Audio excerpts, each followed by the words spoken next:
Bu videoda yakında 6. oyunu çıkacak olan Far Cry serisinin tarihine yakından bakacağız. Videoda sadece ana oyunlara yer vereceğim ben Bora. İyi seyirler dilerim.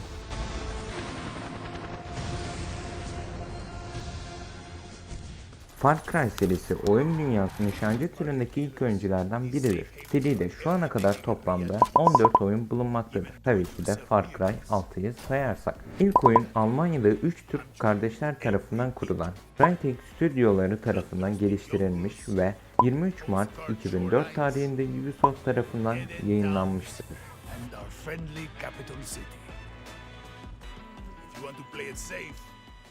İlk Far Cry oyunu 23 Mart 2004 yılında çıkış yapmıştır. Far Cry çıkışından sonraki ilk 4 ay içerisinde 730.000 adet satmıştır. Bunun yanında dünya çapında 1 milyonun üzerinde kopya satmıştır. Oyun Mikronezya adalarında geçmektedir.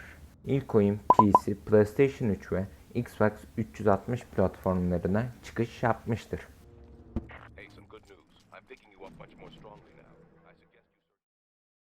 İlk oyunun yapımcısı olan Crytek, Ubisoft ile yollarını ayırmış ve Far Cry 2'nin yapımında yer almamıştır. Bu ayrılık sonrası Crytek kendi oyununu çıkartmıştır. Bu oyun bir efsane olan Crysis serisinin ilk oyunudur. Ubisoft ise bu ayrılık sonrası Far Cry 2'ye Ubisoft Montreal Studios geliştirmiş ve 21 Ekim 2008'de piyasaya sürmüştür. Oyun Doğu Afrika devletlerinde geçmektedir. İkinci oyun PC, PlayStation 3 ve Xbox 360 platformlarına çıkış yapmıştır.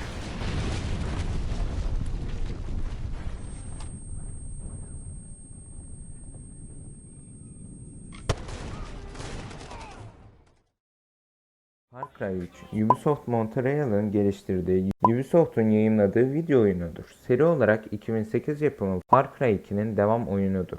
Far Cry 3, 29 Kasım 2012'de çıkış yapmıştır. Oyun Pasifik'te belirtilmeyen bir takım adalarda geçmektedir. Üçüncü oyun PC, PlayStation 3, PlayStation 4, Xbox 360 ve Xbox One'a çıkmıştır.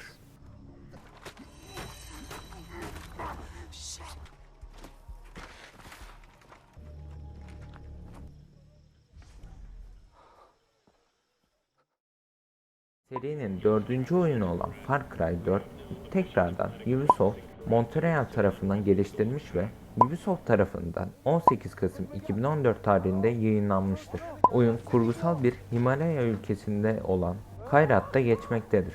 Far Cry 4'ün bazı yönleri Nepal iç savaşlarından esinlenilmiştir. Oyun 2014'ün sonunda 7 milyon kopya satmıştır. Dördüncü oyun PC, PlayStation 4, Xbox 360 ve Xbox One platformlarına çıkış yapmıştır.